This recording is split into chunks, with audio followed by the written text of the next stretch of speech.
Nell'ambito delle iniziative dell'8 marzo, il Comune di Agrigento ha organizzato diverse manifestazioni, tra queste la premiazione delle scuole che hanno aderito al progetto Malala, il coraggio delle proprie idee, voluto dall'assessore Principato, che si è svolto stamani presso il foyer del Teatro Pirandello e che ha visto coinvolte le scuole agrigentine Rita Levi Montalcini e Seneto, Anna Franca, Agrigento Centro e Quasimodo.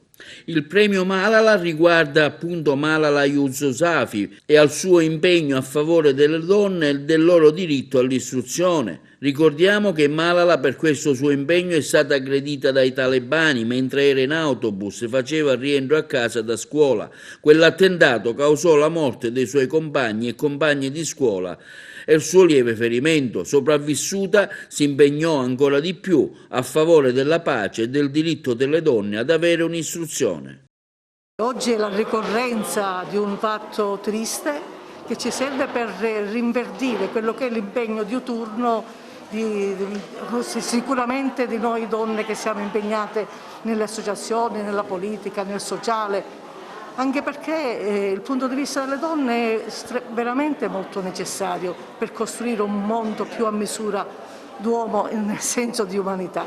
Giornata dell'8 marzo, una festa ricorrente sulla figura delle donne. Abbiamo voluto dare come amministrazione un messaggio positivo sul coraggio delle idee di Malala, un premio Nobel per i diritti civili e il diritto all'istruzione. È una donna che ha combattuto appunto per questi diritti, un messaggio positivo che si vuole dare alla città di Agrigento in questo momento di Covid che purtroppo fa pensare più al negativo.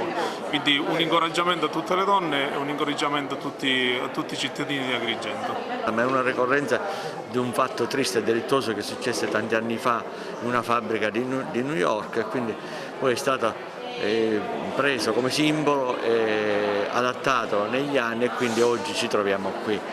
È un'iniziativa fantastica, meravigliosa, questa del concorso di Malala, è un messaggio che noi vogliamo dare alle giovani generazioni, proprio per far capire l'uguaglianza di genere. Oggi la situazione praticamente è andata abbastanza avanti perché nel corso della storia molte donne si sono affermate per diciamo, evidenziare il ruolo della donna nel corso della storia proprio perché per evidenziare i propri diritti contro ogni sopraffazione civile, morale e sociale. Molte donne si sono diciamo, affermate in tanti diciamo, settori.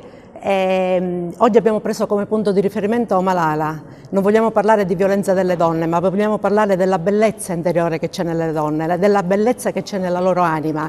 Abbiamo preso come punto di riferimento Malala, premio Nobel per la pace, per l'impegno profuso a favore dei diritti umani e diritto all'istruzione. La teniamo come punto di riferimento perché ha fondato il Malala Fund, un'organizzazione internazionale che assicura l'istruzione a tutte le ragazze.